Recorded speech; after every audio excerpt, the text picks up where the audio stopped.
Hashtag Antique Tozai.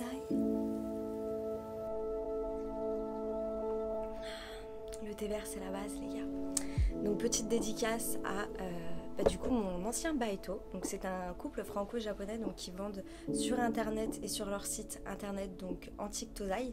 Voilà, des antiquités japonaises, donc des kakejiku, des hanging scroll, des teapots, des théières, des assiettes, des bols.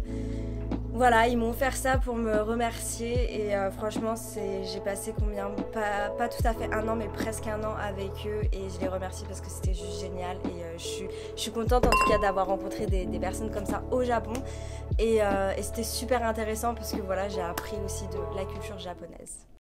Yoroshiku namina, donc j'espère que vous allez toutes et tous très bien. Aujourd'hui on se retrouve pour cette vidéo fac.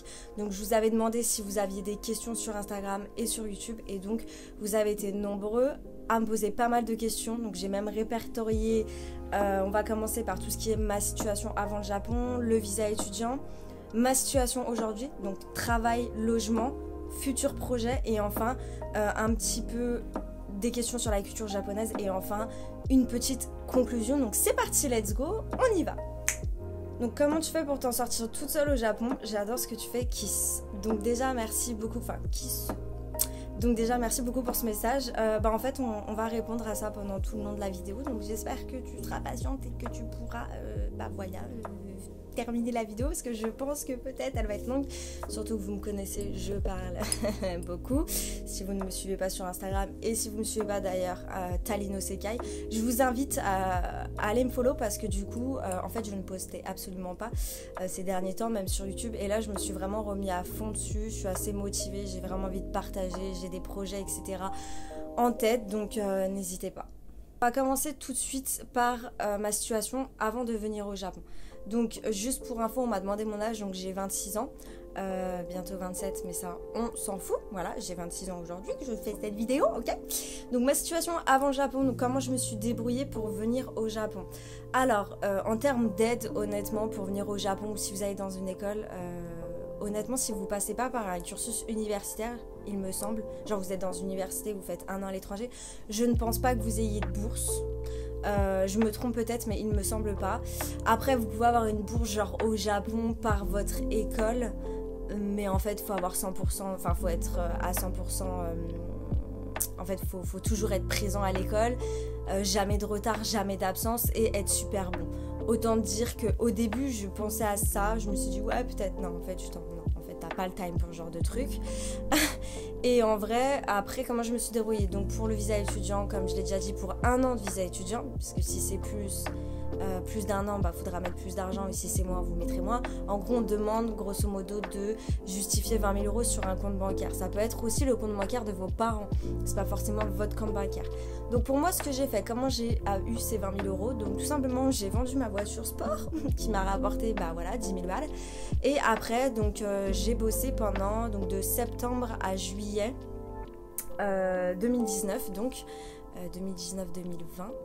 Ouais, 2019-2020, donc j'ai bossé en CDD et vu que j'étais chez ma mère, donc là voilà, je le précise quand même, j'étais chez ma mère, ce qui m'a permis de pouvoir mettre de côté.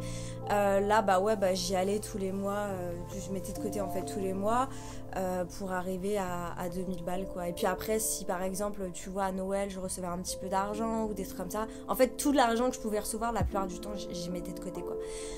Donc voilà en fait un peu comment j'ai fait pour pouvoir venir au Japon. Donc ouais, je pense que j'ai tout dit. Après il y a tellement de choses à dire aussi, comment j'ai trouvé mon logement etc. C'est-à-dire que je l'avais trouvé avant de venir au Japon. Je suis passée, comme vous le savez, donc si vous me suivez sur Instagram ou même si vous avez, je crois, regardé mes vidéos, je ne me rappelle plus si je l'ai dit, par Fontana. Je recommande ou pas, je ne sais pas. Mais bon, en fait, je veux dire, chaque chose est bien et mauvais, tu vois ce que je veux dire, c'est le yin et le yang. Il n'y a pas que du bien, il n'y a pas que du mauvais, il y a des fois, c'est que du mauvais. Mais bref, ou que du bien. Bref, surtout quand on parle d'entreprise. Mais ce que je veux dire par là, c'est que, en soi, oui, c'est bien parce que t'as pas beaucoup de frais d'entrée. Par contre, tu payes cher comme des appartements qui sont, on va pas se mentir, merdiques. Et à la fin, on peut te la faire à l'envers sur ton déposit. Voilà. Mais en soi, tu peux te barrer au bout de 2 mois, alors que quand tu vas dans une agence japonaise, bah non, tu as un contrat sur 2 ans, donc si tu pars avant, il faudra te donner de l'argent, tu as beaucoup de frais d'entrée, etc. Donc si tu veux, voilà, c'est une balance. Maintenant, let's talk about the visa étudiant. Donc, combien de temps j'ai étudié à l'école? J'étais censée étudier 1 an. Donc de octobre à octobre, mais donc pour info, parce que je ne pense pas l'avoir dit en vidéo, avec un visa étudiant, tu te dois d'aller à l'école. C'est-à-dire que même si tu as prévu d'étudier 1 an à l'école, tu peux pas te barrer comme ça. Hein. Voilà, tu as un visa étudiant, tu te dois d'aller à l'école. Donc en fait, ce qui s'est passé, c'est que moi, j'étais pas au courant de ça. Donc mon visa, il se finit en gros, enfin le visa étudiant se finissait en janvier 2021. Non, 2022, pardon, janvier 2022. Et moi, je comptais arrêter les cours du coup en octobre. Donc après, j'avais quoi novembre, décembre, janvier. J'arrête fin octobre. Ouais, fin septembre. Donc octobre, novembre, décembre, janvier, février. Donc voilà, en gros, j'avais 5 mois si tu veux. Et là, en fait, moi, je comptais pendant ces 5 mois vraiment focus sur trouver du taf. Et là, l'école, elle me dit, ouais, mais non. J'étais là en mode, mais. Je me suis inscrite sur 1 an, j'ai payé pour 1 an, j'ai justifié d'1 an à l'immigration. Elle me dit ouais non mais non en fait ça marche pas comme ça, tant que t'as un visa étudiant tu te dois de rester à l'école ou sinon t'as 2 semaines pour rentrer dans ton pays.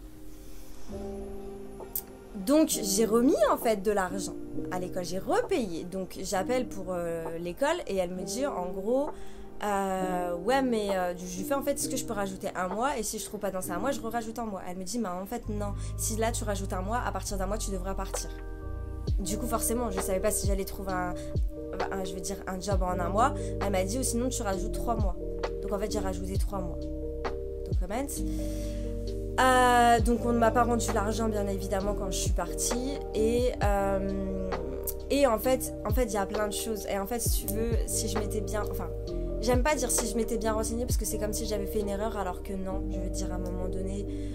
en fait, je pense pas que je pouvais le savoir avant. C'est-à-dire qu'en vrai, tu n'as pas vraiment 2 semaines pour entrer dans ton pays. Donc, faut faire attention parce que chaque situation est différente. C'est-à-dire qu'aujourd'hui, le conseil que je peux vous donner, c'est quand vous ne savez pas, ne demandez pas à des gens, même ne demandez pas à des gens qui bossent dans l'immigration. Enfin, non, vous allez à l'immigration et vous demandez à l'immigration. Ce sont les seuls qui peuvent vous renseigner au mieux. Même les gens qui bossent avec l'immigration, non, eux, non. Parce qu'en fait, le souci, c'est que si tu veux, tout dépend de ta situation. Si tu as été diplômé avant, si tu n'as pas été diplômé avant, enfin en fait ça dépend de ta situation. C'est d'ailleurs pour ça que quand tu demandes un visa ou quand tu demandes un changement de visa, ça prend du temps et que même si tu vas dans les bureaux, on peut pas te dire oui ton visa sera accepté ou non il sera refusé parce qu'en fait on va analyser tout ton dossier. Donc chaque candidat est différent et en fait il faut savoir que là-dessus l'immigration reste vraiment très vague, c'est-à-dire qu'il ne donne pas vraiment de prérequis. C'est-à-dire qu'en soi tu peux faire une demande de visa comme ça faites comme tu veux. Enfin, comme tu n'as pas de prérequis pour faire une demande de visa. Par contre, est-ce que ton visa va être accepté ou pas? Ça on le sait pas, tu vois ce que je veux dire? Donc, en soi, moi, apparemment, j'aurais eu 3 mois pour trouver du travail après avoir arrêté l'école et j'aurais pas eu genre 2 semaines pour rentrer en France, par exemple. Parce que je suis déjà diplômée d'un master en France, en fait. Parce que ça aussi, en fait, faut faire attention. Quand vous venez avec un visa étudiant et que vous allez en école, en fait... alors, ça, j'ai toujours pas vraiment compris. Ils disent, oui, mais t'as arrêté ton terme en plein milieu. En fait, j'ai pas arrêté mon terme en plein milieu, genre je m'étais inscrite sur 1 an. En gros, tu n'as pas été diplômée de ton école de langue. Mais moi, en fait, à la base, je m'en battais les couilles d'être diplômée de mon école de langue. Je venais ici pour juste apprendre, en fait, le japonais, si tu veux, pendant 1 an. Et après, hélas, moi, mes diplômes, je les ai en France, j'ai mon master et tout. Je m'en bats les couilles d'avoir un diplôme d'une école de langue. Enfin, what the fuck, pour moi, c'est inutile, genre. Enfin, c'est vraiment inutile, si tu veux. Surtout que c'est pas parce que t'as le diplôme que ça t'atteste d'un niveau, parce qu'entre parler et écrire sur une feuille, enfin même pas écrire, colorier des A, B, C, D ou 1, 2, 3, 4 sur une feuille si tu veux, ce n'est pas parler une langue. Surtout que t'as rarement de tests en fait parlés ou de tests parlés, de tests d'oral. Donc pour moi voilà, bullshit, diplôme bullshit, enfin bullshit. C'est pas bullshit, mais ce que je veux dire, c'est que moi, j'en avais pas besoin, tu vois. Donc, ça m'énervait qu'on me demande de... Mais t'as été diplômée de ton école de langue. Mais enfin, mec, j'ai pas besoin d'être diplômée de mon école de langue, tu vois. J'ai déjà mes diplômes. Donc, en fait, si j'avais su ça, etc., en gros, voilà, j'aurais pu vraiment arrêter l'école en octobre et après pouvoir rester 3 mois. En sachant que l'école, en plus... c'est eux en fait qui m'ont dit, tu vois, ah mais non tu peux pas, enfin tu pourras pas, on peut pas arrêter l'école comme ça, alors qu'en vrai si tu veux une école, quand elle te parle, elle ne te parle rarement pour t'aider, elle te parle de son point de vue et de ses intérêts. Bise. Donc voilà, tu prends ce qu'il y a à prendre, tu en fais ce que tu veux, chacun ses expériences, mais voilà. Donc voilà, combien de temps j'ai étudié à l'école? Donc plus 1 an et 3 semaines. Donc mon niveau de japonais, actuellement, actuellement je ne sais même plus mon niveau de japonais. J'ai passé le JLPT N3 que j'ai raté, mais je pense qu'honnêtement mon niveau est plutôt sur un N3 même si j'ai raté le N3. Parce que le souci, si tu veux, c'est qu'il y a une part de chance dans les examens, on le sait tous. Moi perso, j'ai jamais eu de chance. Au bac, j'avais révisé tout. Non, j'avais pas révisé. J'avais genre sur 10 sujets d'histoire, j'en avais révisé 9, dont un que j'avais pas révisé et un autre que j'étais pas super bien à l'aise, je comprenais pas tout. Ah bah, il y a 2 sujets qui tombent pour le bac, mais moi ça va être celui que j'ai pas révisé et celui que je connais bof. C'est comme ça, moi en fait ça a toujours été comme ça. Donc quand t'arrives à ton JLPT, que t'as une liste de kanji, que t'as une liste de vocabulaire, si ça tombe sur les kanji que t'as pas réellement compris ou bien retenu, ou sur le vocabulaire que t'as oublié, bah t'es bézouille, voilà, tu es bézouille. Donc moi c'est ce qui m'est arrivé, parce que si vous voulez je dis que je peux dire quand même que j'ai un minimum de niveau N3 parce que j'ai quand même passé des entretiens en japonais pour attester justement d'un niveau N3 full en japonais et j'ai réussi ces entretiens. Tu comprends ce que je veux dire? Donc là en fait quand je dis que j'ai réussi ces entretiens, c'est parce que j'étais sur des process de 4 entretiens tu vois d'affilée. Donc en gros le deuxième c'était un japonais et en fait j'ai réussi à passer au 3e et après au 4e. Donc voilà, c'est pour ça que je te dis ça. Et c'est pour ça que je me permets de te dire ça. Là aujourd'hui le problème c'est que je ne parle pas vraiment japonais. Je pense que dans mon entreprise peut-être que je verrai pour reprendre des cours ou voilà. Mais c'est clair que j'ai envie de parler japonais. J'ai quand même envie de savoir parler japonais ou de continuer à apprendre le japonais. Mais plus par passion que... j'ai envie de dire que là comme ça à l'école j'aimais pas du tout quoi. Ça m'a non, je n'apprenais plus par passion, j'apprenais parce que j'avais des examens toutes les semaines, tu vois. Voilà. Manuel utilisé à l'école. J'arrive tout de suite. Donc, alors attendez, juste une petite seconde, je trie par niveau et je reviens tout de suite. Donc c'est parti, let's go, on peut y aller, je vais vous présenter tout ça. Donc moi je suis arrivée, je suis rentrée à l'école avec un niveau N4, mais on devait finir 2 leçons ou 3 leçons d'N5, donc quand je suis arrivée à l'école ils m'ont quand même donné les bouquins de N5. Donc le Minna Nihongo, voilà le rouge, donc celui-là. Avec ça en fait j'ai jamais regardé. Ah oui, avec le bouquin. Du coup, le bouquin de quoi? Bah des exercices. Donc ça par contre, voilà, bah ça c'est... Voilà. En fait, N5, N4, c'est super... La façon dont vous apprenez le japonais, c'est super bien. Après, no comment. Et... Du coup, en gros... Bah ouais, voilà. Et je pense qu'il y avait un autre... Ah bah non, je pense que c'est tout. Ouais. Tête de vocabulaire. Ah oui, mais ça, on nous les avait envoyés. Ok, ensuite N4, donc N4 pareil, on est toujours sur du Minna Nihongo, donc le bleu. Ensuite, on a... Putain, là par contre, tu vois, quand je vois ces bouquins, ça me rappelle de bons souvenirs encore. Ensuite, on a ce livre, voilà, que j'attendais d'avoir un livre comme ça, donc peut-être pas le même, traduit en anglais, c'est pas grave, mais au moins un livre avec justement les notes grammaticales, la traduction, hein, voilà. Et le vocabulaire du niveau, voilà. Hein, que genre en fait je paye pas une école ou voilà pour apprendre et devoir chercher mon vocabulaire toute seule. Alors, en fait c'est ça que je comprends pas. En gros plus t'es dans des niveaux bas, donc plus en fin de compte c'est simple j'ai envie de dire, et plus on t'assiste, et plus tu montes en difficulté, et plus on s'en bat les couilles, tu vois. C'est-à-dire que tu dois te démerder tout seul, donc t'as envie de dire, je ne comprends pas les termes. Bref, le livre de kanji, du coup, donc ça aussi je pense que vous l'avez en N5, mais comme je vous l'ai dit, moi j'avais déjà, en fait je suis rentrée en niveau N4. Donc voilà, kanji for beginner, donc N4.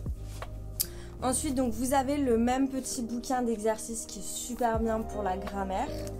Donc celui-là. Et vous avez un auto. Donc voilà, pour revoir, pareil, c'est des petits exercices sur... souvent c'est la conjugaison ou alors les particules. Voilà, vous avez 2 choix entre 2 particules. Donc celui-là. Donc voilà, le niveau N4 il est vraiment complet. T'as ton vocabulaire, t'as tes exercices. Enfin, c'est... voilà, j'apprécie de ouf. Ensuite, on passe au niveau N3. Donc au niveau N3, donc toujours les kanji en beginner, comme ça. Celui-là. Et là, on passe à on s'en bat les couilles. Donc tu n'as pas de livre de vocabulaire. En fait, je pense que ce qu'ils se disent, c'est que dans les livres de grammaire, quand tu vas pas comprendre un mot, en gros, c'est à toi de le noter et de le retenir, en fait, tu vois. Parce que du coup, les mots qu'ils vont utiliser dans la grammaire et... Ah oui, parce qu'en fait, oui, je dis ça, mais c'est vrai que, bon, quand tu apprends les kanji, tu apprends des mots. Et je pense qu'en fait, ils partent du principe que tu apprends ces mots. Moi, en fait, si tu veux, quand t'apprends genre... parce qu'en fait, en N4, t'as 4 kanji par jour. En N3, t'en as... N3, t'en as 6. Et après, quand t'es sur du N2, N1, tu en as 8. Et si, en fait, par chaque kanji, tu as genre à peu près 10 mots de vocabulaire, plus tes mots de ta leçon que t'as pas appris, non, pour moi, c'est... En fait, non. Enfin, en fait, je dis pas si, voilà, t'as pas tes diplômes, que t'es vraiment là pour apprendre le japonais et après rentrer en université, je comprenne que tu sois là en mode... Mais moi, en fait, c'est une passion de bosser comme ça, me faire un bourrage de crâne, si tu veux, c'était pas... Enfin, non. Moi, je suis là, je suis chill, je vais à mon rythme, enfin, c'est une passion, tu comprends ce que je veux dire, donc bon. Mais ce n'est que mon avis, hein, je vous le dis encore une fois, ce n'est que mon avis. Donc, en gros, après, vous avez ce livre, donc de grammaire, donc de N3, qui est en gros, alors bon, il y a tous mes trucs, mais en gros comme ça. Donc, vous avez, alors là, vous avez encore, on va dire, une explication, donc en anglais, voilà, une petite... Mais sinon, c'est full du japonais, et vous avez juste, voilà, la partie, en gros, le point de grammaire, quelques phrases, comment ils s'utilisent, and that's all, bitch. Donc voilà, donc no comment sur ce livre. Enfin, je pense même pas qu'il y ait des gens qui les apprécient. Ou si, peut-être les Chinois, j'ai envie de te dire. Voilà, donc en gros j'avais ça. Et après, alors ceux-là, est-ce que je les ai commencés en N2 ? Non, je les ai commencés en N. Et après, donc là, vous allez passer à la partie où vous allez lire. Et donc vous allez avoir ce livre-là. Donc en gros, par exemple, voilà, vous avez une partie texte ici, avec du coup des questions sur le texte, là des points de grammaire, et voilà, en gros vous faites des leçons.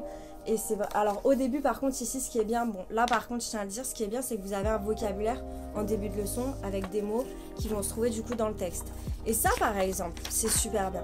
Parce que c'est comme ça qu'on retient le vocabulaire. Enfin, personnellement, moi, c'est comme ça que je retiens le vocabulaire. Ok, j'apprends des mots, ici. Mais après, je vais lire des textes où je vais retrouver ces mots.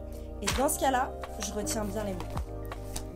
Donc voilà. Et du coup, vous avez aussi donc, le workbook. Donc, les deux vont un petit peu ensemble. Et là, en fait, donc, les deux leçons sont liées. Et vous allez avoir... on dirait limite que je n'ai pas utilisé le livre. Et là, en fait, vous allez avoir... nous, par exemple, ce qu'on faisait souvent, en fait, vous allez avoir une première partie ici, reading, où en gros, vous écoutez, vous devez retranscrire ce que la personne, elle dit. Donc, je crois que je ne l'ai jamais fait. En fait, à chaque fois qu'il y avait cette partie, je m'en battais les couilles. Bref, en fait, de base, je suis pas bachoteuse. J'ai toujours fait de l'alternance parce que j'ai beaucoup de mal à apprendre. En fait, moi, dès que quelque chose est trop redondant et trop routinage, tu vois, la routine, ça me saoule. Et en fait, au bout d'un moment, quand t'es plus d'un an dans une école de langue et que c'est toujours pareil, 3 heures de cours, la première heure kanji, la deuxième heure, voire la 45 minutes, 50 minutes bunpo, donc grammaire. Et après, t'es là, tu lis ton texte, tu réponds aux questions et nanana. Franchement, boring. Enfin, voilà. T'as compris. Surtout quand avant, en fait, t'étais pas étudiante. Donc, en vrai, si je devais refaire mon choix, j'irais dans une école plus déjà orientée européen et beaucoup plus axée sur l'oral. En mode, t'arrives en cours, no fucking cahier. Genre en gros, je sais pas, tu vois, genre par exemple, genre les 2 premiers jours, bim, t'es là, on t'apprend la grammaire, t'essayes de l'utiliser, et les 2 jours d'après, bim, t'es là, nos cahiers, tous en cercle, et vas-y, tu vois, genre, tu choisis un thème, bah t'essayes de raconter un truc, t'essayes de parler de quelque chose, ça note le vocabulaire, dès que tu sais pas un mot, enfin en fait, tu sais, comme limite tu ferais si t'essayais de parler avec ton pote japonais en fait, tu vois, genre tu vas être là, tu vas essayer de parler, quand tu connais pas un mot tu le cherches, sauf que là tu le fais en classe avec tout le monde. T'apprends à connaître les gens en même temps, et en fait j'aurais aimé une école comme ça je pense, et ça aurait été beaucoup plus fait pour moi. Mais bon bref, et du coup là après vous avez en fait un kakimasho, donc en fait ça reprend un peu les mots de vocabulaire, enfin surtout là c'est la partie kanji, et après là des points de grammaire de la leçon, voilà. Et du coup, ça, voilà, donc c'est 3, 4, enfin non, c'est 4 du coup, enfin, j'ai envie de dire. Ces deux-là, vous allez l'utiliser en N3 et en N2. Ou N2, en fait, N3 et Middle N2. Après, vous allez en avoir des autres pour Middle N2 et pas fin de N1, je pense Middle N1. Parce qu'il me semble qu'il y a encore d'autres bouquins après. Enfin, il n'y a pas d'autres bouquins, mais peut-être que vous avez des prints, enfin des... Donc du coup, pour le N2, donc, on a toujours le bouquin donc, de kanji. C'est le même. Et là, donc, pour la grammaire, you can say bye-bye to the English translation. Donc là, ouais, en gros, pas d'explication en anglais. Voilà, tu te démerdes tout seul pour comprendre la grammaire. Donc en gros, donc ici en fait tu vas avoir donc le point de grammaire, l'explication en japonais, quelques phrases qu'il utilise, comment il s'utilise, en gros est-ce que tu utilises la forme neutre, la forme... voilà, t'as capté. Et enfin là t'as un petit point d'interrogation, d'exclamation en mode tu vois, tu pourras peut-être pas l'utiliser si tu veux dire j'aimerais faire ça ou des trucs comme ça. Donc voilà, t'as pas de vocabulaire et tout, du coup. En fait, tu dois apprendre ton vocabulaire un peu, du coup, tout seul. Comme je l'ai dit ou comme je l'ai pas dit. Je sais pas, parce qu'en fait, j'ai dû retourner cette séquence avec les bouquins N2. Parce que j'avais dit un truc à un moment donné, pas très français. Donc voilà. Et en fait, je me dis, heureusement que j'ai tourné aussi cette vidéo en facecam, parce qu'en fait je vous montre des trucs, bon certes la qualité est moins bonne, mais bon j'ai envie de te dire t'as pas besoin de voir ma gueule en 4K, hein, voilà. Et donc voilà pour le N2, donc en fait ce qui est assez, je sais pas trop quoi penser, parce qu'en fait j'ai l'impression que quand t'arrives au niveau N2, c'est pas que les profs sont moins utiles, mais en fait il faut savoir que N1, N2 tu vas apprendre des nouvelles choses de grammaire, des nouveaux points de grammaire, mais faut savoir qu'aussi tu vas apprendre à dire des choses que t'as déjà appris à dire, mais de différentes façons. Par exemple, pour dire donc, il doit y avoir au moins 20 façons à 15 façons de dire donc, parce que. Sauf que tout dépend le contexte, genre si c'est négatif, si c'est positif, tu vas utiliser cette grammaire ou cette grammaire. Donc c'est très très subtil. Et en fait, moi dans ce cas-là, je crois que je préférerais avoir du coup mon ancienne prof de japonais qui parle français pour pouvoir en fait vraiment exactement comprendre la subtilité. Je pense qu'en vrai, à ce niveau-là, japonais, c'est limite mieux d'avoir une prof japonaise qui parle ta langue pour vraiment pouvoir comprendre. Parce que des fois en cours, même si en cours logiquement, j'aurais dû pouvoir comprendre tout, je comprenais pas non plus tout, tu vois, genre... et puis tu sais, des fois, tu te barres du cours, tu vois, psychologiquement, t'es plus là, tu commences à regarder dehors et... Bye bye. Donc du coup, voilà... Voilà en fait. Mais c'est encore une fois, hein, je le redis, ce n'est vraiment que mon avis. Hein. C'est vraiment que mon avis, ma façon d'apprendre est tous différent. Il y en a, ils adorent bachoter. Enfin, tous ceux qui sont déjà allés à l'université, je pense que ces écoles-là sont beaucoup plus faites pour eux que pour moi. Donc ça dépend vraiment de votre méthode de travail. Je pense aussi que moi, j'ai des méthodes de travail qui ne fonctionnent pas avec moi. C'est-à-dire que je n'ai toujours pas trouvé mes méthodes de travail parce que, honnêtement, bachoter, genre apprendre par cœur, je n'ai pas fait ça depuis le collège. Ou le lycée. Ouais, depuis le lycée en fait. Depuis, je dirais, ouais, le lycée. Parce qu'après, à partir du BTS, bim, alternance. Alternance. Et quand tu développes et tout, franchement, quand t'es en IT, t'apprends rarement par cœur. Genre t'es là à faire du SQL, bah, et tu vas sur la documentation SQL, et à force d'en faire, de regarder la documentation, d'en faire tous les jours, ça rentre en fait. Donc c'est comme ça en fait moi que j'apprends, tu vois. C'est en utilisant en fin de compte. Si j'utilise pas, j'apprends pas, et en fait mon cerveau il est un peu paresseux.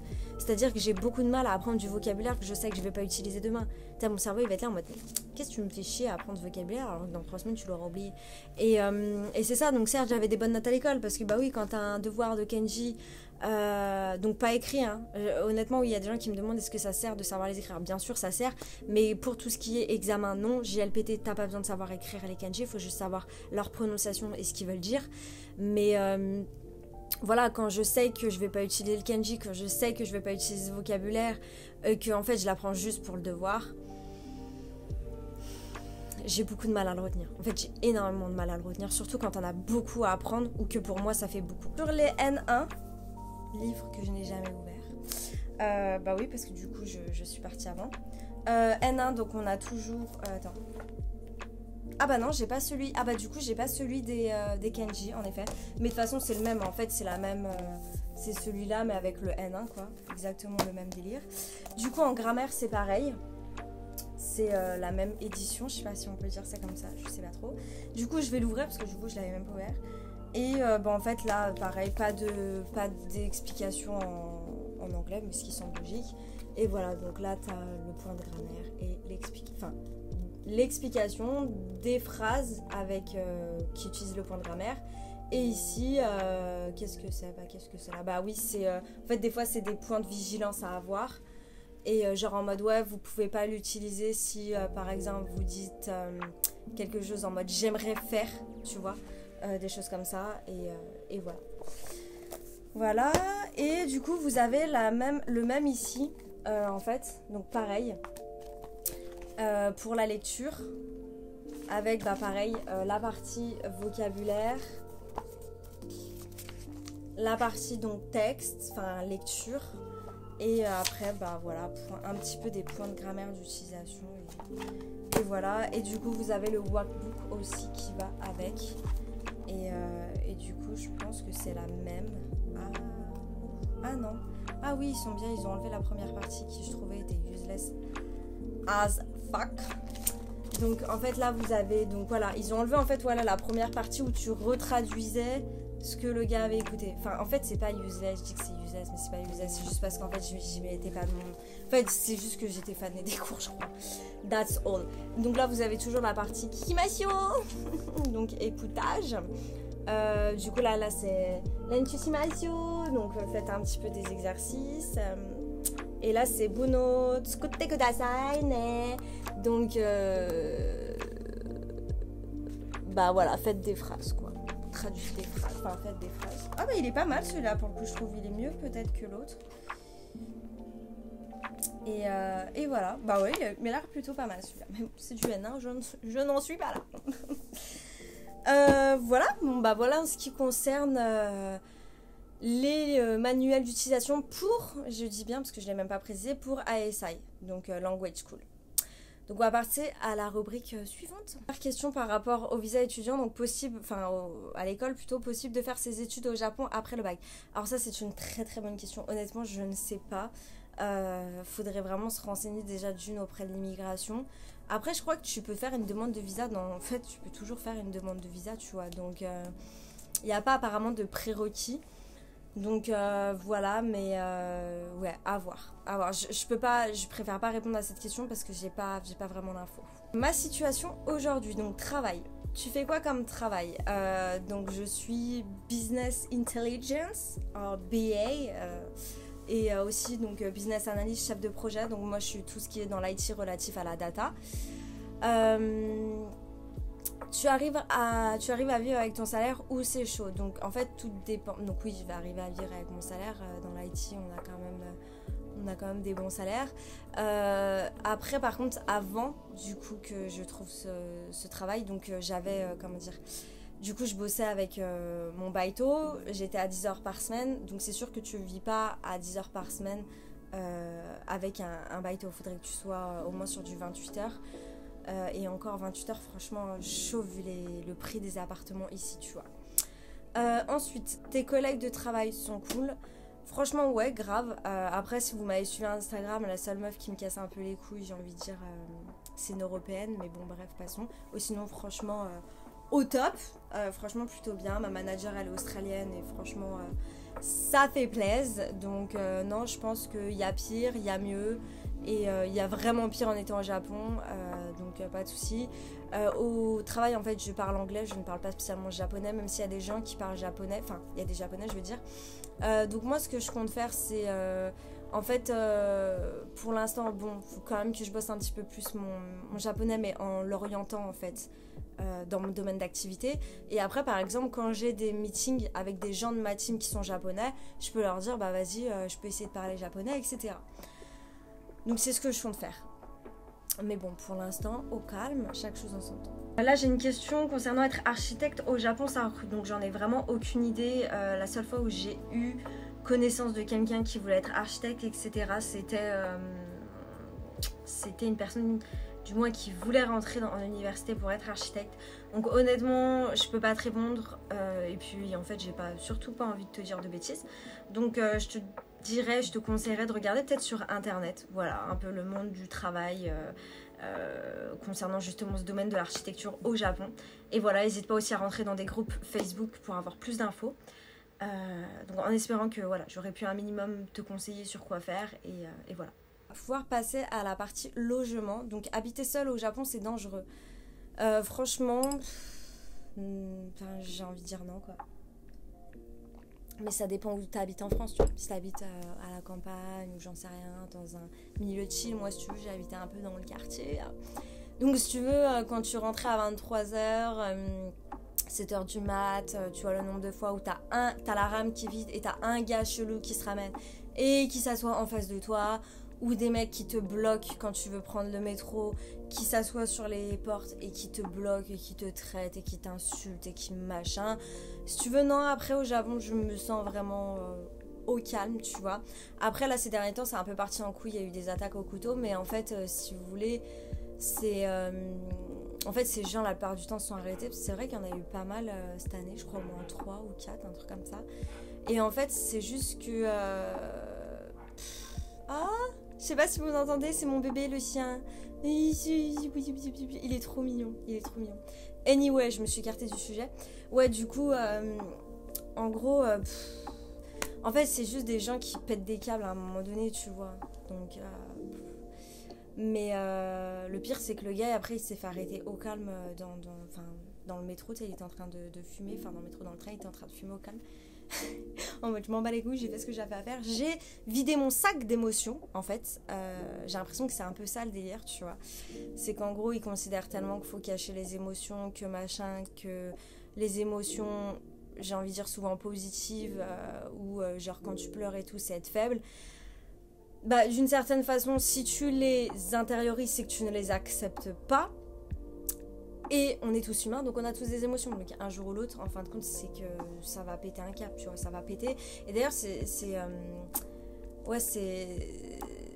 là où ouais, il y a quand même une grosse, je dirais l'une des plus grosses différences. Et où, personnellement, ce n'est que mon avis, je sais pas. Je sais pas, parce qu'en fait, il n'y en a jamais un meilleur que l'autre. En fait, c'est toute une question de balance. Parce que d'un autre côté, si tu intériorises trop, c'est pas bon. Mais d'un autre côté, des fois, il faudrait savoir intérioriser. Et tu vois, pareil dans l'autre sens. Donc bon, c'est comme d'hab, c'est une balance. Donc oui, sinon, je ne me sens pas spécialement... Enfin, je trouve pas que c'est plus dangereux que ça.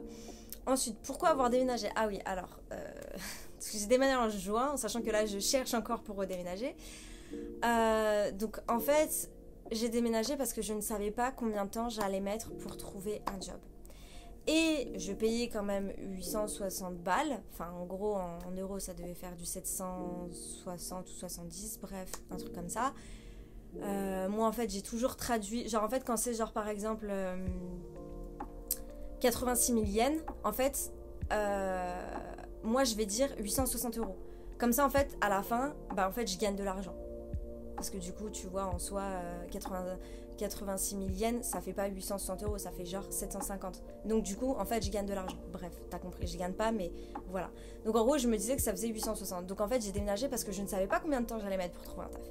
Et je ne pouvais pas me permettre d'avoir ce salaire, enfin de payer un loyer comme ça sur une durée trop longue. Donc j'ai décidé de déménager.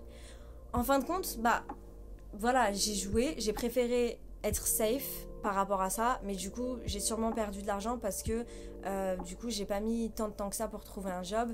Et quand tu déménages, enfin que t'emménages pour quelque chose de moins cher au Japon, ça veut dire que tu vas dans une agence japonaise et donc t'as beaucoup de frais d'entrée.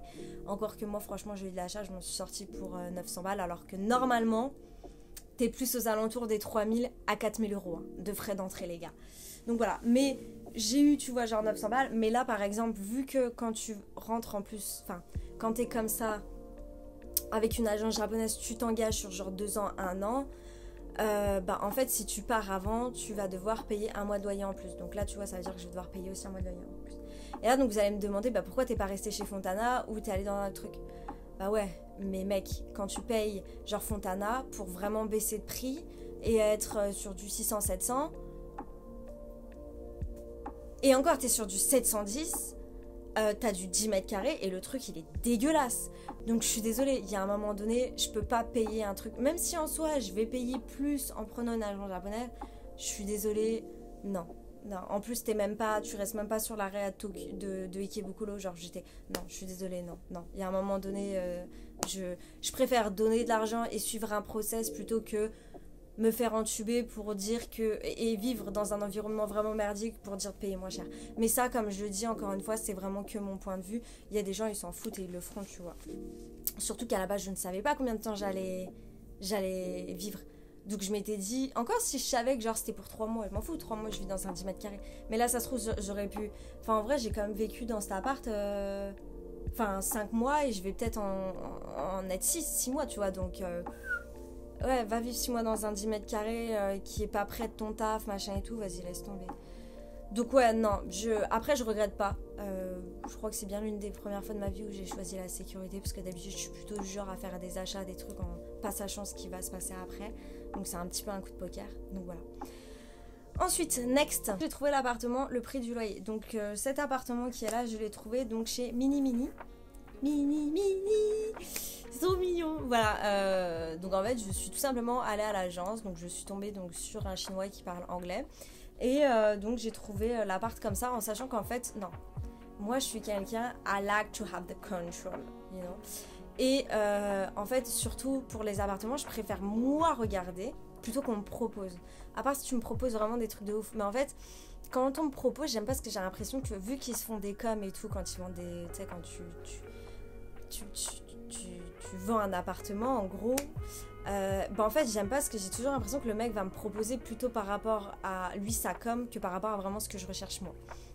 Donc en gros moi je vais sur le site, moi je fais mes recherches d'appartement par rapport à mon critère et après j'arrive vers lui, je lui dis voilà j'ai vu ça, est-ce que tu peux me donner les frais initiaux réellement parce que en fait le fait d'être étranger, attention, donc déjà des fois le propriétaire veut pas d'étrangers. Des fois, le kei money, donc l'argent du propriétaire, est plus cher pour les étrangers que pour les japonais. Ou des fois, sur le site, tu vois no kei money, no deposit. Mais en fait, ça, c'est que pour les japonais. Si tu es étranger, tu auras un kei money et un deposit. Donc en fait, tu es obligé d'aller en agence pour vraiment être sûr du prix, en fin de compte, que tu vas payer à la fin. Donc après voilà, ensuite on check d'autres apparts, etc.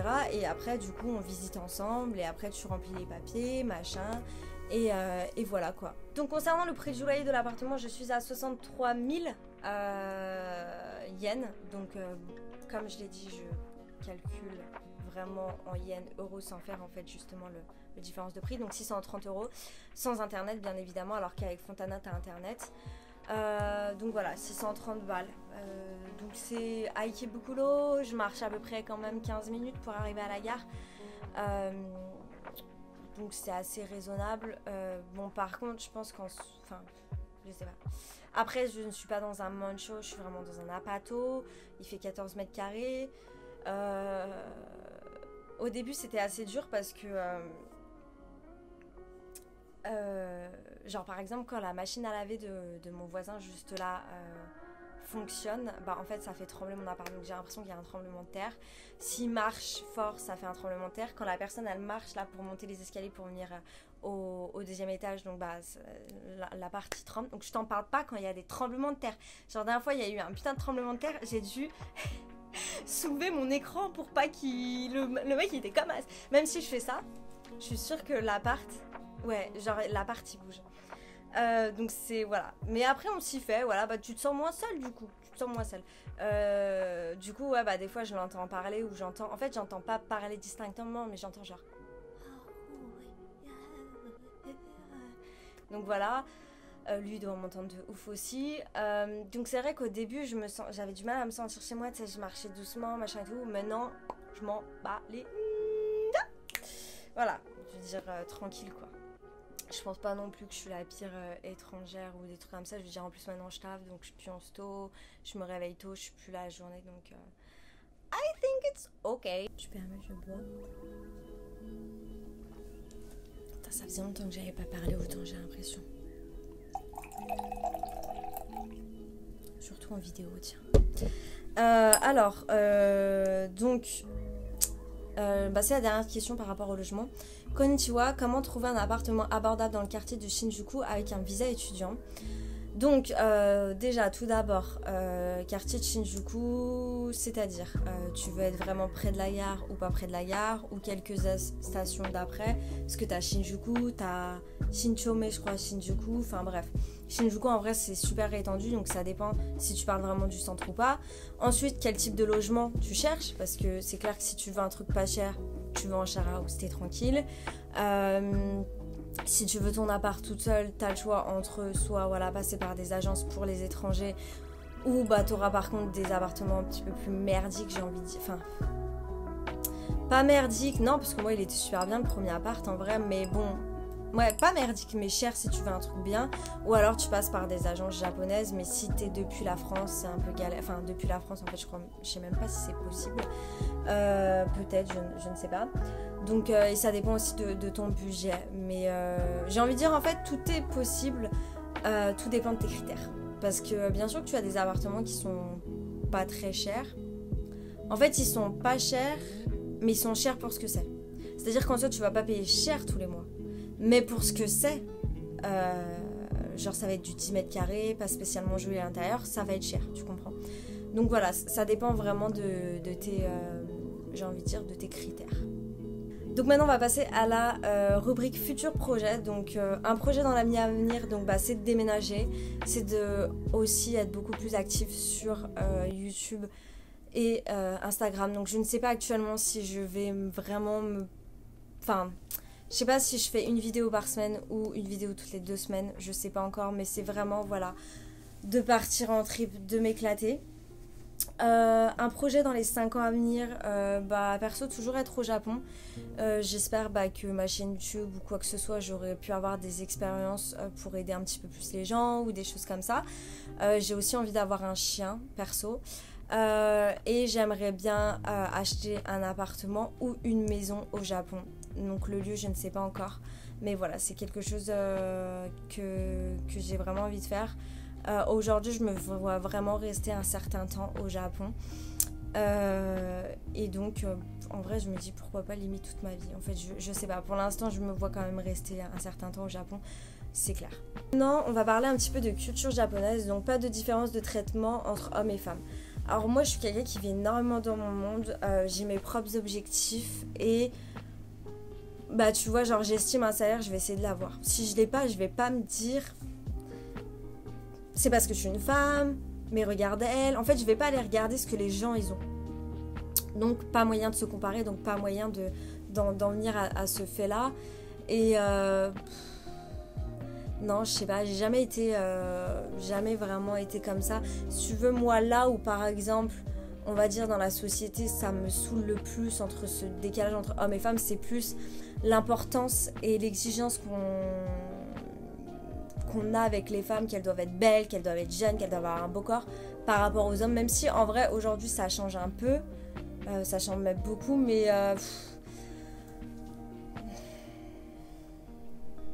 non, franchement non, j'en vois pas plus que ça. Que penses-tu de la propreté sur place? Et rien que pour ça, je ne pourrais plus vivre en France. La dernière fois, les gars, je marche dans la rue. Une dame, avec son chien. Son chien fait caca. Elle ramasse le caca. J'ai envie de dire, certaines personnes qui le font en France, mais bon, t'as capté. Pas tout. Mais le pire de ça, c'est qu'elle avait une bouteille d'eau et qu'après elle arrose comme ça pour nettoyer le restant de caca qui reste sur le trottoir. Et j'ai vu ça et je me suis dit mais merci. Le nombre de fois où tu vois des gens, mais pas des gens qui travaillent, non, des gens qui se promènent, qui ont un petit sac et qui ramassent les choses par terre. Et c'est pas que des personnes âgées, c'est des personnes de 30 ans, c'est des personnes de 35 ans, des fois c'est des jeunes qui ramassent et qui prennent qui nettoient leur propre terre en fait. Et c'est vrai qu'au Japon, tu vois, déjà au niveau du respect sur je dirais la propreté, enfin pas la propreté mais le respect des terres, le respect des lieux, des choses est complètement différente, tu vois. Genre au Japon, dans l'éducation, c'est les gamins qui nettoient les classes, tu vois. Et je pense que s'il y avait ça en France, bah, je vais dire que tu oublierais vite de mettre ton chewing-gum sous la table. Parce que quand tu sais que c'est toi qui vas devoir l'enlever après, ah non, mon petit gars, tu le fais pas. Donc après, en vrai, ça franchement, mais la propreté, ouais, incroyable. Après, en fait, c'est propre, mais dès que t'arrives le soir, dans les délires en mode Shibuya et Kibukuro, là, t'oublies un petit peu. Après, il y a des gens qui pourraient dire que c'est sale parce que peut-être que le matin, quand les poubelles sont pas passées, en fait, vu qu'il n'y a pas de poubelle, les gens, ils déposent leurs poubelles, en fait, leurs gros sacs dans la rue. Et le matin, en fait, les gars, ils prennent des sacs. En fait, j'ai envie de dire, c'est un petit peu comme en France, sauf que nous, en France, on a nos bacs qu'on sort sur la route. Eux, ils foutent direct leurs sacs sur la route, quoi. Donc, voilà. Mais bon, après, à partir de 8h, tu les as plus, quoi. Et après, c'est sûr que si tu te balades le soir à Shibuya, vu qu'il n'y a pas de poubelle, du coup, les gens, ils déposent leurs trucs, donc ça peut paraître crade. En fait, ça peut faire sale, en fait, ce genre de choses. Mais en fait, ouais, c'est pas ça qui me choque, tu vois. Pour le coup, ton chien Ishi, tu ramasses pas sa merde. Et ben, je trouve que c'est plus un manque de respect que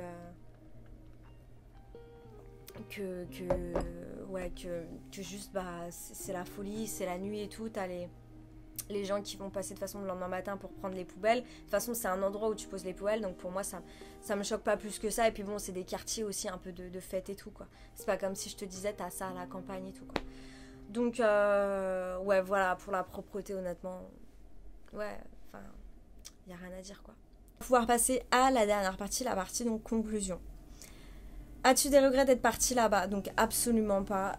Franchement, j'ai réalisé un rêve. J'ai mis 26 ans à quitter la France et quand j'ai quitté la France, c'est parce que voilà, certains démons intérieurs qui faisaient que c'était beaucoup plus compliqué de prévu. Que pour moi, en fait, même moi, je ne m'en sentais pas incapable en fait. Quand j'étais là dans mon lit à rêver de partir au Japon, pour moi c'était un rêve, les gars, c'était un truc que je ne pourrais jamais faire, c'était un autre, ça c'était comme si je te disais là aujourd'hui je veux partir sur la lune, tu vois ce que je veux dire, c'était aussi impossible à réaliser pour moi que ça. Et grâce en fait à mon ancienne entreprise et plein de choses qui se sont arrivées durant cette année 2019 qui ont fait que j'ai pété un câble et j'ai pris mes billets en octobre 2019 pour partir toute seule au Japon pendant 3 semaines, un mois. Et c'est de là où tout a commencé, j'ai envie de dire. Qu'après, j'ai vraiment décidé d'entreprendre, de venir au Japon pour continuer mes études, etc. Donc, je ne regrette rien. Et même aujourd'hui, quand je pense à la France, ça m'énerve. Je fais même encore aujourd'hui des cauchemars où je retourne en France et que je suis bloquée tellement que je me sens en prison là-bas et je me sens mal en fait. Je pense que ce n'est vraiment pas un pays qui est fait pour moi. En France, j'étais tout le temps vénère, mais j'étais tout le temps agressif, énervée. Je me levais à 6h, à 7h, je gueulais déjà. Je me rappelle en 2019 quand je mettais de l'argent de côté pour pouvoir partir au Japon. Putain, mais le nombre de fois où je chialais dans ma voiture en allant au taf, quoi, parce que genre j'étais là en mode mais qu'est-ce que je fous là, putain, genre. Et je sais, je parle avec des gens sur Instagram et je sais qu'il y a des gens qui ressentent exactement la même chose. Et ouais, franchement, je vous dis juste, allez-y, faites vos bails, faites vos trucs, écoutez personne. Faites ce que vous avez envie de faire. Parce que le nombre de gens qui me disaient mais oui, mais t'inquiète pas, mais nanana, mais tu dis ça, mais je veux dire à un moment donné ce que tu ressens, toi tu le sais. Les gens, ils savent pas ce que tu ressens. Déjà, les gens ne savent même pas ce que eux-mêmes ressentent. Ils savent pas, la plupart des gens ne savent même pas vraiment qui ils sont. Je veux dire, savoir qui on est, apprendre à se connaître, c'est un travail super important. Donc, ne laisse pas les gens te dire ce que tu es et ce que tu ressens, en fait. Ça, c'est vraiment un truc... bats-toi dans les couilles, quoi. Vraiment. Genre... Parce qu'en plus, des fois, les gens te jugent ou te disent des choses par rapport à eux-mêmes, des peurs qu'ils ont, en fait. Par exemple, les gens ils vont dire « Ah, mais te précipite pas, prends ton temps. » Mais parce que eux-mêmes, en fait, ils ont du mal à prendre des décisions. La décision ou le changement leur fait peur. Donc forcément que quand ils vont te conseiller, ils vont te conseiller par rapport à leur schéma, leur délire à eux, tu vois. Donc c'est pour ça que fais tes bails, toi-même tu sais. Et comme ça, si tu fais une erreur, t'apprends et tu peux pas regretter, en fait, parce que c'est ton erreur, c'est pas celle de quelqu'un d'autre. Tu comprends ce que je veux dire? Donc voilà. Et si je suis heureuse et épanouie, donc ouais, bah de ouf. Après, comme je vous l'ai dit, hein, quand vous partez à l'étranger comme ça, c'est pas tout rose, c'est pas tout bleu. Y a beaucoup de moments d'instabilité. Ma recherche de taf, c'est pour ça d'ailleurs que j'étais pas du tout présente, parce qu'honnêtement, de juillet à octobre, j'étais vraiment très mal. Genre, je faisais énormément de crises d'angoisse, j'en fais même encore aujourd'hui. Donc je veux dire, c'est pas non plus une partie de plaisir. Parce que t'as beaucoup d'instabilité, t'as beaucoup t'as pas le contrôle sur beaucoup de choses et il faut l'accepter et il faut lâcher prise. Et quand t'es quelqu'un qui a un peu de mal à lâcher prise, bah c'est pas toujours facile. Mais c'est un défi, c'est comme ça. Et j'ai envie de dire, en fait, quand dans la vie tu veux être heureux, quand tu veux être épanoui, quand tu veux réaliser tes rêves, quand tu veux monter ton entreprise, et ben ouais, c'est pas simple. Parce que si ça l'était, on serait tous épanouis, on aurait tous nos entreprises avec grave de l'argent, on serait tous bien, tu vois. Et c'est pas le cas. Donc quand tu choisis des chemins plus compliqués d'autres, et bah forcément tu vas plus galérer, tu vas plus avoir des moments de tu vas plus, mais c'est le jeu, voilà, c'est le jeu. Donc je regrette pas du tout. Ensuite, que te manque-t-il? En fait là, je vais être honnête, le seul truc qui me casse les couilles, c'est mes démons intérieurs. That's all. C'est le seul truc qui me casse les couilles et pour lequel je dois me battre. Sinon, mais si j'avais pas ça, là, je serais heureuse, épanouie, je serais, mais... Oh, mon Dieu, le seul truc qui me casse les couilles actuellement, c'est moi-même qui met des limites, c'est moi-même. Là, c'est plus un travail de développement personnel aujourd'hui que des choses de la vie qui me saoulent, tu vois. Vraiment, je te le dis. Hein. Ensuite, la vie est-elle belle sur place? Je vis dans un conte de fées. Et là, en plus, j'ai regardé une vidéo. En fait, je pense que c'est marrant parce qu'au début, je disais ouais, je vivrai jamais à la campagne et tout. Mais je pense vivre genre dans des quartiers de Tokyo, vraiment un petit peu plus avec des papis-mamies, des gens peace et tout. Bah je pense qu'en fait, je pense que petit à petit je me connais de mieux en mieux. Là je pense que je suis vraiment arrivée à une période où je suis allée en soirée quand j'avais 16 ans, j'ai grave fait des soirées. Et aujourd'hui, même au Japon, je faisais des soirées, je rencontrais des gens, mais super in, tu vois, genre les gens, waouh, machin et tout, c'est ça. Ça loue des Airbnb, t'as des salles avec 40 personnes. Et en fait, à chaque fois, je me faisais chier, j'avais l'impression de perdre mon temps. Et je pense qu'aujourd'hui, je me vois plus tourner vers la nature où les choses... genre moins...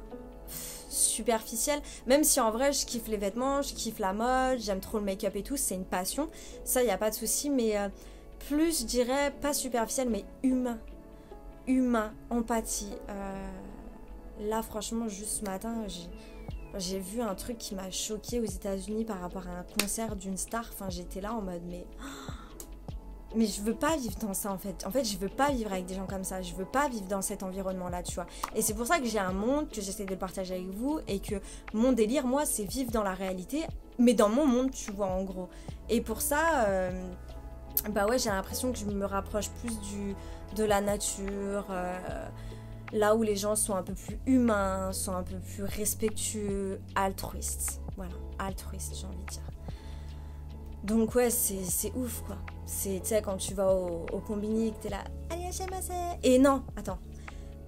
Il y a une boulangerie à côté de chez moi. Et quand j'y vais, elle est... En fait, j'ai envie de chialer à chaque fois parce que je me dis, mais juste d'aller, même si le pain il est cher, t'as envie de dire, bah, tu le donnes, tu vois, tu donnes l'argent parce qu'elle est là. Ah, irashaimase. Ah, kyou wa daijoubu desu ka? Hai, hichou desu. Hai, wakarimashita. Hai. Hi, arigatou gozaimasu. Arigatou. Oh my god, genre t'es là en mode mais... Oh mais je t'achète tous les pains de ta boulangerie, ma gueule. Tu sais, ça te... Tu sais, tu vois, parce qu'en fait, l'énergie, ça se transmet.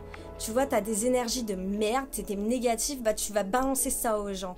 Et tu vas dans... Et elle balance tellement des ondes positives, des énergies positives que... Tu te dis mais putain, et quand tu vois des fois et que tu regardes en même temps ce qui se passe à l'autre bout du monde ou dans certains pays, tu te dis non, moi là je vais chercher mon pain, la dame elle est trop mignonne, elle est trop gentille, elle est adorable, et je pense que je lui demanderai pour prendre une photo avec elle parce que c'est... Je lui dirais que je suis française et qu'on peut prendre une photo avec elle et tout parce que je vous dis c'est... incroyable. Enfin, et pourtant c'est rien. Plein de gens me diront, enfin oui meuf c'est bon, tu vas juste chercher ton pain. Bah non, parce qu'en fait tout ce qu'il y a derrière c'est pas juste une baguette s'il vous plaît, merci, 3 €, merci, au revoir. Tu vois, c'est pas ça, il y a tout un délire, tu vois, c'est là, elle arrive, elle court comme ça, elle te regarde, tu vois, même le ton de sa voix, tu sens que la meuf elle kiffe ce qu'elle fait et tout, et je sais pas, voilà, c'est moi j'adore ça, tu vois, c'est un truc de ouf. Pour moi c'est incroyable de vivre dans un environnement comme ça, alors qu'en France le service et tout, après je dis pas hein, là il y a l'impression que je critique grave la France, mais non, après il y a des choses qui sont bien, mais moi il y a le côté altruiste du Japon, enfin je dirais même pas que c'est un côté altruiste, c'est juste tu respectes en fait, c'est un truc que j'ai besoin de vivre dans un pays comme ça en fait. Tes endroits préférés dans ta ville, ta région, avec des photos, ça serait cool. Je peux pas répondre à cette question parce que là du coup en fait si vous voulez j'ai pas visité le Japon pendant 1 an que j'étais à l'école, j'ai fait que bosser, je voulais pas trop visiter parce que moi quand je pars en voyage je me fais plaisir, hein, je me prends mon TGV, je me prends un bon hôtel et tout, donc ça coûte de l'argent et en fait je devais save ma monnaie en fait parce que je savais pas combien de temps j'allais mettre pour trouver un job, je savais pas avec les visas et tout, donc j'ai joué la carte de la sécurité. Et en fait, bah du coup, j'ai pas visité. Je suis partie qu'à Nagasaki et à Kamakura, mais Kamakura, le pire c'est que c'était avec mon baito quoi. C'était un jour et c'était avec mon baito, et encore merci à eux parce qu'ils m'ont tout payé, c'était super bien et franchement en vrai ça m'a grave fait plaisir. Mais ouais, sinon j'ai même pas visité quoi. Donc c'est pour ça que là je compte vraiment visiter, faire des vlogs à chaque fois que je visite et que je pars quelque part pour vraiment vous amener avec moi, vraiment en mode vlog avec des beaux plans et tout. Et après là où du coup je pourrais dire les choses que j'aime ou mes endroits préférés, c'est vraiment les jardins traditionnels japonais. Je pense que c'est vraiment c'est un truc qui me fait du bien, c'est voilà, donc je mettrai quelques photos, mais sinon vous pouvez voir également des photos sur Instagram Talino Sekai, mais voilà, c'est vraiment des endroits que j'apprécie énormément. Mais par contre aussi j'ai vraiment envie d'aller à Kyushu, ça c'est clair. Et là, en fait, si vous voulez, j'ai eu ma traduction du permis japonais, mais il faut que je fasse... en fait, là, je peux plus l'utiliser vu que ça fait plus d'1 an que je suis au Japon. Et là, il faut que je demande en fait le permis vraiment japonais pour pouvoir louer. Et là, je vous amènerai avec moi, on se ferait des putains de vlogs, les gars, laisse tomber, quoi. Mais pour l'instant, je n'ai pas mon passeport vu qu'il est à l'immigration, donc je ne peux pas faire ma demande de permis la demande de permis, quoi. Faut que j'attende. Donc après, je le ferai direct, en fait. Quels sont les conseils après 1 an au Japon pour préparer un voyage de longue durée? Prépare de la thune, parce que tu vas en perdre. En fait, vraiment, faut compter large. Parce qu'en fait, tu auras toujours des trucs que tu n'auras pas prévus. Par exemple, à la base, j'avais pas prévu ce délire de visa étudiant où je devais rajouter 3 mois après. Donc j'ai quand même rajouté 1600 balles d'école pour 3 mois alors que je me suis barrée après au bout de 3 semaines. Anyway. En fait, voilà, en fait, c'est ça. En fait, ce que je veux dire, c'est que tu vas avoir besoin d'argent parce que tu vas devoir prendre des décisions. Peut-être, en fait, tu vas perdre de l'argent dans le sens où tu devras prendre des décisions des fois ou donner de l'argent par sécurité parce que tu sais pas, en fait, ce qui peut arriver. Donc, tu n'auras pas le choix, tu vois. Et tu vas pas jouer, tu vas pas risquer un visa, tu vas pas risquer de rentrer dans ton pays juste parce que t'auras pas donné genre 1000 balles, tu vois ce que je veux dire, alors que t'auras dû économiser 20 000 pour arriver, tu vois, tu vois les délires. Donc en gros, ouais, plus à propos de ça, vraiment, et ouais, après, franchement, je dirais, ouais, prévois, parce qu'en vrai, les 2 gros stress, c'est l'argent. Donc si t'es blindé, t'es au bien. Mais je dirais quoi, l'un des plus gros stress, c'est l'argent. Parce qu'en fait, il arrive souvent des trucs que tu prévoyais pas et que tu vas devoir dépenser de la thune. et parce que t'es pas assez informé aussi, parce qu'il y a un manque d'information.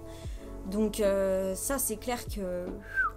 Est-ce que t'imagines si tu fais ton budget sur un an d'école et que t'avais pas prévu qu'après ces un an tu devais repayer genre 1006 ou 1003 et du coup sur les un an d'école que t'as épuisé, donc c'est pour ça que c'est chaud. Donc c'est pour ça qu'en fait vraiment je vous dis, si vous êtes short aussi à ce niveau là, il faut prendre un baito en fait, il faut prendre un petit job, un part-time, tu vois. Ça va déjà vous rassurer un petit peu plus. Moi perso c'est pour ça que j'ai ce que j'avais fait, ça me rassurait un peu plus, tu vois. Tous les mois je me disais ok, tu vois, genre je gambattais, tu vois ce que je veux dire, genre je fais de mon mieux aussi et c'est important. Donc voilà, par rapport à cette question, je dirais que voilà, c'est l'argent et de bien vous renseigner. Et quand vous voulez vous renseigner, allez voir quelqu'un qui travaille là où vous pouvez vous renseigner. C'est-à-dire que vous avez un problème de visa, de machin, vous allez à l'immigration et vous allez physiquement à l'immigration. Vous arrêtez d'écouter les gens qui bossent ou qui bossent dans des services ou dans des machins qui soi-disant ont eu quelqu'un qu'ils connaissent ou qui te disent machin, parce que eux ils n'ont pas votre situation. Ils n'ont pas votre situation, donc ils savent pas vous répondre. En fait, ils vous disent des trucs, mais en vrai, voilà. Et après aussi, en fait, il y a... En fait, le problème, c'est que quand tu parles avec quelqu'un qui travaille dans une entreprise, tu parles un peu à un commercial. On te vend un service. Donc, tu ne sais jamais si ce qu'il te répond, c'est pour t'aider ou c'est pour s'aider lui-même. Donc, c'est pour ça que tout ce qui concerne les bails de visa, je vous le dis, allez à l'immigration. Et même, appelez pas à l'immigration, parce que quand vous appelez, vous tombez sur des call centers, et je suis tombée sur des gars, les mecs, pas des japonais, hein, je peux te le dire, le mec, il te raccroche au nez, quoi, enfin bref. Donc, tu vas, tu poses tes questions, les gens sont sympas, ils te répondent, and that's all. Cette vidéo est enfin finie, je crois que j'ai parlé pas mal de temps, mais bon, c'est comme ça. J'espère qu'en tout cas j'aurai répondu à toutes vos questions, et sinon n'hésitez pas à me contacter également si vous en avez d'autres. En tout cas, j'espère que vous avez apprécié la vidéo, n'hésitez pas à mettre un pouce bleu, à vous abonner et surtout à partager ma vidéo s'il vous plaît.